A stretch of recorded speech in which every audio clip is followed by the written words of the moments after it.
Today we are going to discuss the area that is known as posterior triangle, that is present in the side of the neck.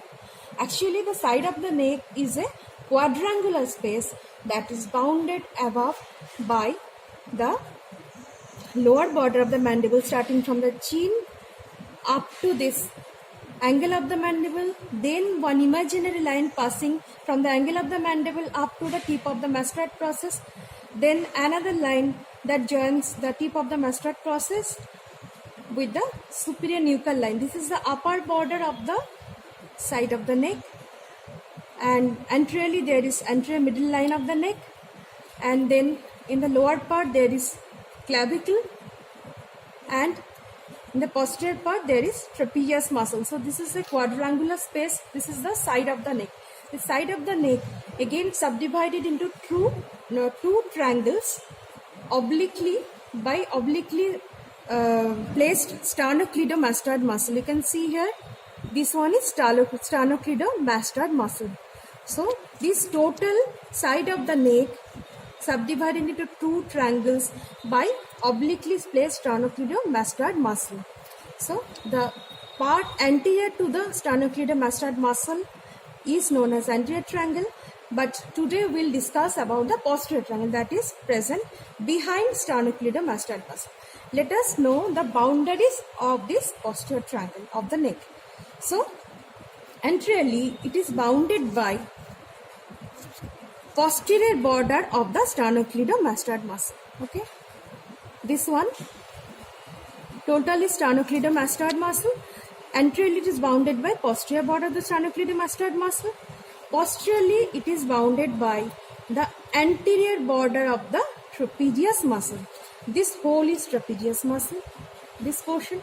So this is anterior border of the trapezius muscle forming the posterior boundary of the posterior triangle, and this posterior border of the sternocleidomastoid muscle forming the anterior boundary of the posterior triangle. Okay, now as it is a triangle, there is one base and there is an apex. So base is formed by the middle third of the clavicle bone, and the apex is formed by the meeting of these two muscles, that is anterior and posterior boundary forming muscles, that is sternocleidomastoid and trapezius. These two muscles meets and forms the apex of the triangle that is present in the superior nuchal line of the occipital bone. So this is the position of the apex. Okay, just like this. This is the position of the apex. So this triangular space is known as posterior triangle. Now, as it is a three-dimensional structure, so there is one roof and there is one floor. So roof is formed by, from superficial to tip, we'll get skin, then superficial fossa, then we'll get the platysma muscle, and then we'll get the deep fossa. Deep fossa is known as investing layer of the deep cervical fossa. Okay, and platysma, just remember this, platysma muscle is present only in the anterior inferior part of the triangle, not in the whole part of the triangle. So in floor, roof is formed by skin, superficial fossa, then platysma, then investing layer of the deep cervical fossa, and platysma is only present in the anterior inferior part of the triangle. Now, how the floor is formed? So there are four muscles are present in the floor from above downwards. They are semispinalis capitis, then splenius capitis, then levator scapulae, then scalenus medius, and deep to it scalenus posterior. So these muscles are forming the floor. I'll be showing the muscles individually later. These muscles are in under cover of the prevertebral layer of the cervical fossa. Okay, so roof is formed by the investing layer of the deep cervical fossa, and floor, the muscles of the floor are being carpeted or covered by prevertebral layer of the deep cervical fossa. Now, coming about the contents of the muscle of the triangle. Before going to the content in details, I should tell that this triangle, posterior triangle, again subdivided into two triangle by the inferior belly of omohyoid muscle. Okay, so you can see this muscle. This is inferior belly of omohyoid muscle. You can see this is the fleshy part of the muscle, and this one is tendinous part. Actually, this inferior belly of omohyoid muscle arises from the suprascapular notch and the ligament associated with that part, and it goes upwards and forwards, and beneath the sternocleidomastoid muscle it forms one intermediate tendon. Okay, and it is then again continuous with the superior belly of omohyoid muscle. So you can see this is the inferior belly of omohyoid muscle. It is also going obliquely, so the part above the inferior belly of omohyoid muscle, this is known as larger occipital triangle. That is one subdivision of posterior triangle. And the part below the inferior belly of omohyoid muscle, this part, this forming another triangle, that is known as smaller supraclavicular or subclavian triangle. Okay, so this is supraclavicular subclavian triangle, and this one is occipital triangle. It is closer to the occipital bone. That's why it is known as larger occipital triangle. Okay, now let us discuss individually the contents of the individual triangle. First, this is occipital triangle. So in this, in the superficial structures, we'll get four nerves that will present in the superficial fossa, between the superficial fossa and the deeper layer. So what are those nerves? So you can see here. First, know the names of the nerves. We'll get great auricular nerve, lesser occipital nerve, transverse cervical nerve, and we'll also get the trunk of the supraclavicular nerves. Okay, so these four nerves will get in as more superficial structure during dissection. So you can see here, this one is great auricular nerve. You can see it going towards the auricle. Okay, this one is great auricular nerve. Okay, now this is transverse cervical nerve. Transverse cervical nerve going horizontally to and crosses the sternocleidomastoid, goes the anterior border of the sternocleidomastoid, then it divides into ascending and descending branches. So this one is transverse cervical nerve. This one is great auricular nerve, and another one nerve superficially present, that is, these all are coming from the cervical plexus. Okay, so great auricular, it is coming from the C2, and this transverse cervical also arises from the C2, C3, and here is another is lesser occipital nerve. This one, okay, this one is lesser occipital nerve. It going towards the occipital bone. So this is lesser occipital nerve, and another is, this is the trunk of the supraclavicular nerve. It is also present in the superficial portion, and we can see that it is dividing into terminal three branches. That is one medial branch, intermediate branch, and this is lateral branch. Okay, so the terminal three branches of supraclavicular nerve and the other three nerves are already seen here. These are the superficial structure in the occipital triangle, and this trunk of the supraclavicular nerve, this is partly present in the occipital triangle, and partly these branches are present in the supraclavicular or subclavian triangle. You can see here clearly. So there are four superficial nerves are there, all are coming from the cervical plexus. Now, what are the muscle I can see here forming the floor of the occipital triangle?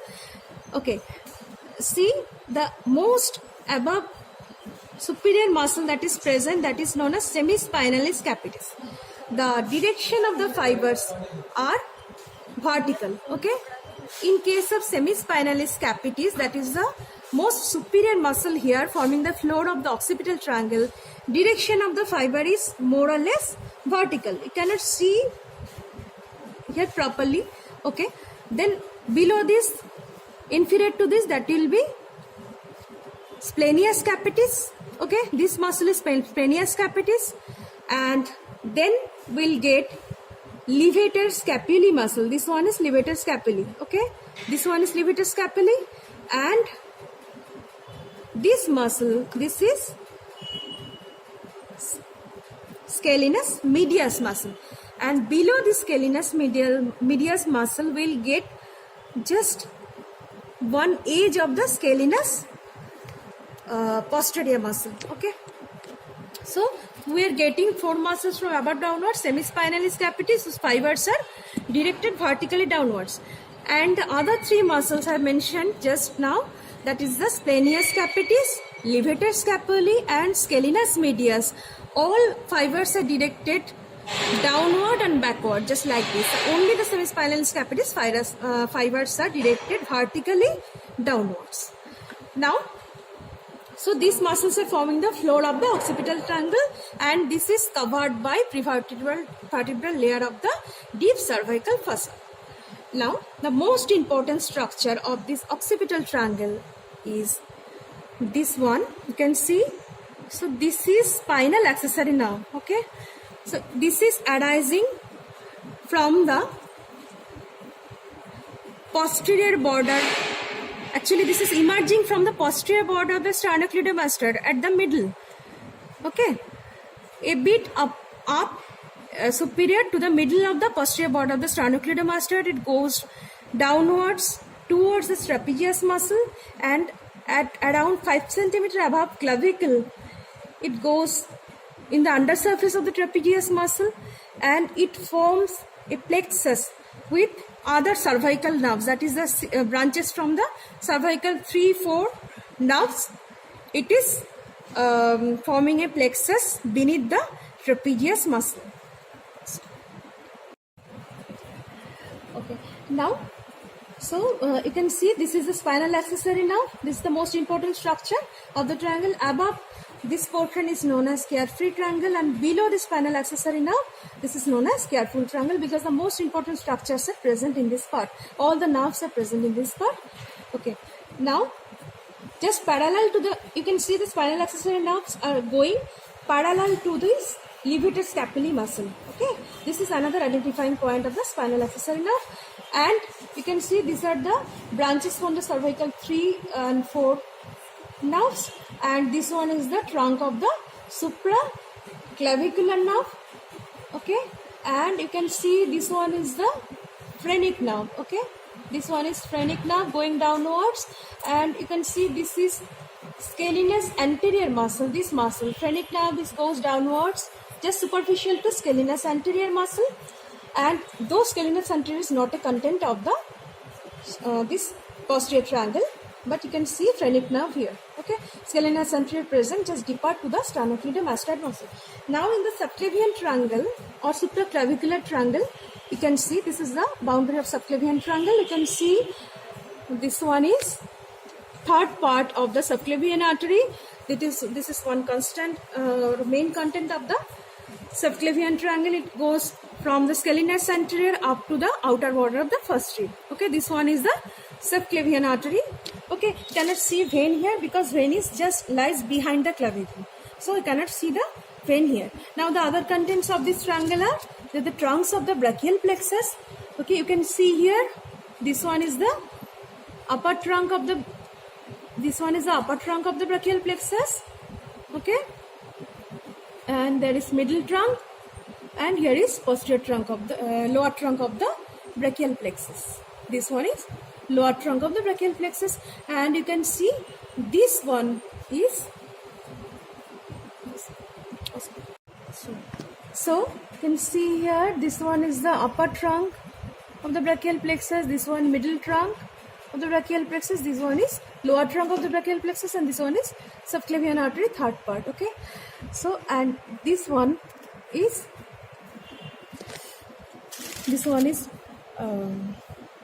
suprascapular nerve, and this one is dorsal nerve to subclavius. This one is nerve to subclavius. Okay, and this one is suprascapular nerve that goes parallel to this inferior belly of omohyoid. Just below it, inferior belly of omohyoid. So this is the Alps point of the upper trunk that is more prone to injury. This part. This is the Alps point in the upper trunk. Okay. Now we can see here this one. This is transverse cervical artery. Okay. This is going just like this, and this is divides here into superficial cervical artery and cervical artery. Okay, that is giving branch as dorsal scapular artery. It divides here, giving branch, posterior branch to dorsal scapular artery, and here the suprascapular artery. This one is suprascapular artery, and this one is dorsal scapular artery. This is superficial cervical artery, and another one now that is important. This one is dorsal scapular nerve that pierces the scalenus medius muscle. This dorsal scapular nerve coming from cervical plexus pierces the scalenus medius muscle, and this goes to the split of the levator scapulae and supply the rhomboidus muscle. Okay, so at last I must say the position of the category is supine, and the head should be turned to the opposite side to get the maximum exposure of this part. Thank you. That's all for posterior triangle.